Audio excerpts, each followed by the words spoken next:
kind of hymn of St. Paul. I am convinced that nothing can separate us from the love of God. A hymn of St. Paul to the love of God.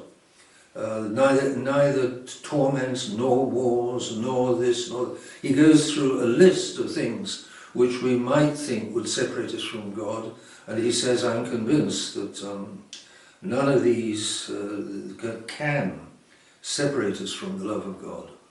He doesn't include in the list the one thing that can, which is of course sin.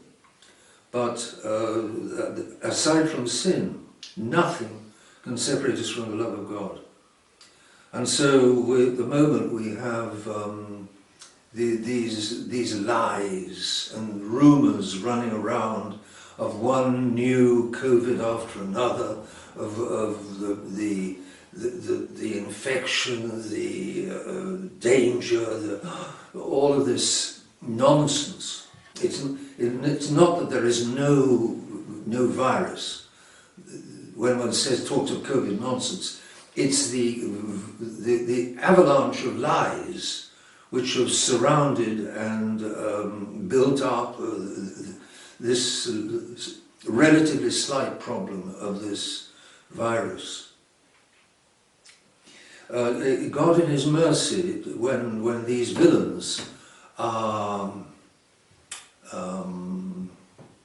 seemingly taking hold of the entire world and steering it in their direction to their complete power and complete and tyrannical power over the whole of humanity, using physical means like 5G radiation in synchronization with the injection, the inoculation, so-called vaccine, the inoculation which gives us will put inside us, if we accept it, as something which will be recognizable with 5G radiation. They're using all the material means possible and imaginable which modern science can come up with in order to prepare their tyranny, material tyranny over the entire human race. All of this around us, threatening us, and St. Paul would have dismissed it with a couple of words. It's all, nothing can separate us from the love of God. The love of God, the power of God and the love of God are far more powerful than anything that these poor creatures, these poor delinquents can do, and therefore the faithful Catholic has nothing to fear from these delinquents. And it will be, as the psalmist keeps saying, the works of the wicked will perish, and God will see to it that they perish. We don't have to be afraid. God in his goodness and in his mercy, while these delinquents are so seemingly triumphing even over the Church, with Vatican II for instance, God has given his Church a great light, and that's Archbishop Vігано. Read, find, locate on the internet, for instance, where many of his discourses and articles are accessible. Read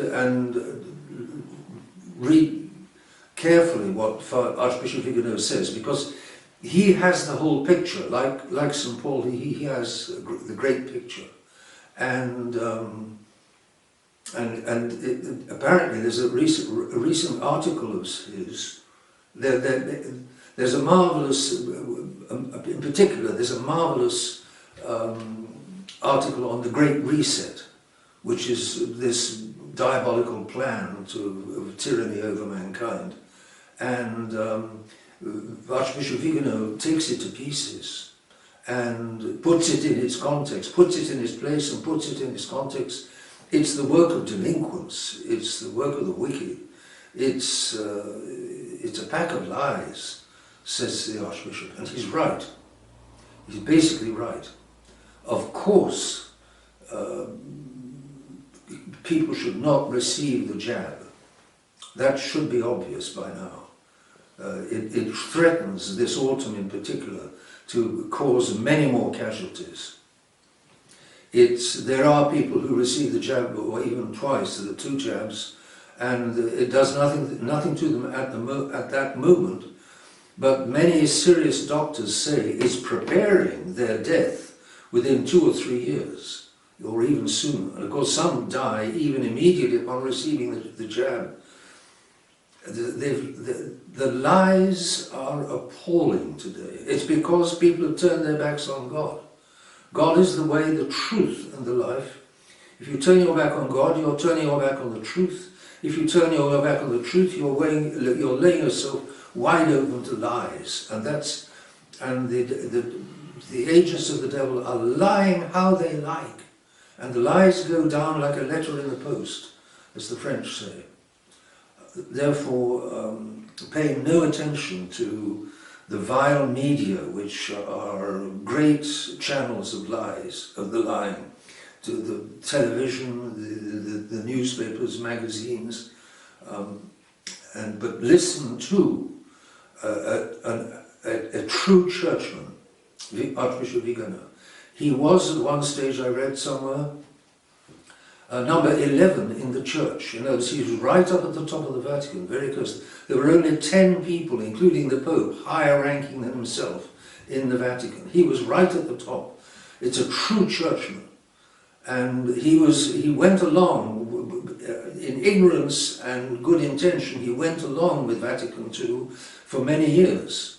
But then with the excessive corruption that he saw and found at the top of the church, amongst his highest colleagues, the corruption he found opened his eyes, began to open his eyes, and he saw that he had been taken in at Vatican II. He was deluded. He had trusted his colleagues at Vatican II. What before Vatican II might have given him the idea that there was such corruption at the top of the church, but he had to recognize it, and he went, instead of going with the flow, he went with reality. Today's flow is very much going against reality. Today's flow is a gigantic fantasy of man taking the place of God, which is ridiculous, absolutely ridiculous. Man is a sinner. There's no trace of sin in Almighty God. But that's the fantasy. And it's turned the world into a Disneyland fantasy. And people enjoy the fantasy. Fantasy is softer and sweeter and stickier and nicer than reality. And so people like the fantasy, which is why they're going along with all of these lies. And the people like the lies. They're enjoying the lies. That's the problem. They have only themselves to blame. They can't just blame their politicians. It's themselves. They elect these politicians. They allow themselves to be deceived at election time by the politicians. The politicians are simply a reflection of the corruption of the people. And democracy is no solution. But in this article, apparently there's a paragraph in this particular very recent discourse, speech, article, I don't know, of the Archbishop. There is a paragraph in which he says, the Society of Pius X must not go with Rome. It'll be a fatal mistake if the Society accepts or goes with the flow of Vatican II. He says Vatican II has got to be abandoned. It's got to be forgotten.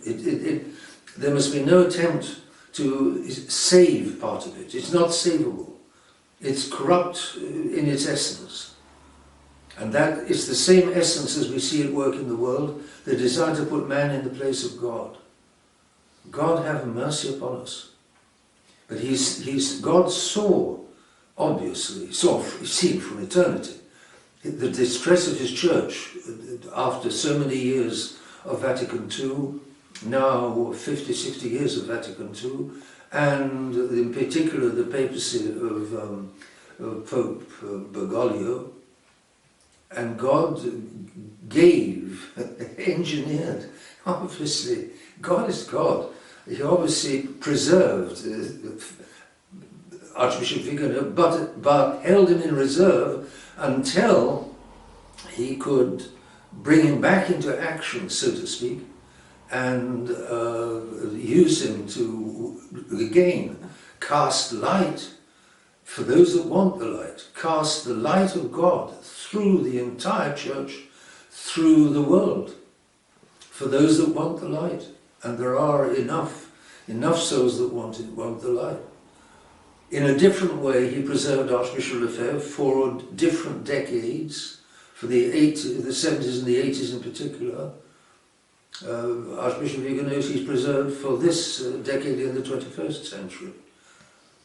Archbishop Vігано has got to be a serious enemy of the delinquents, and they would surely assassinate him if they could, because they stop at nothing. People who really get in their way, if they find no other way of stopping them, they kill them. There are assassinations abound in our own day, even in England. In England we think we're so correct and so proper, such gentlemen, that assassinations will never take place here. Well, if we knew everything, we could be quite surprised if you knew what Her Majesty's government is really up to. It's without God. It's godless. There's very little faith in England. And what does that mean? If there's no God, why shouldn't I be a delinquent? There's many advantages in being a delinquent. Why shouldn't I grab these advantages? So the light of God and the guidance of God and the fear of God is virtually absent in England's ruling class, and in ruling classes all over the world. The ruling delinquents think they can do as they like. They will find out the hard way. They will find out. We must pray. That's what we can do, and that's what we must do. Pray in particular to Our Lady, and to Our Lady in particular, the prayer that she asks for, which is the prayer of the Rosary. Pray the Rosary every day, at least 5 mysteries, and best all 15 mysteries each day. In the name of the Father, and of the Son, and of the Holy Ghost, Amen.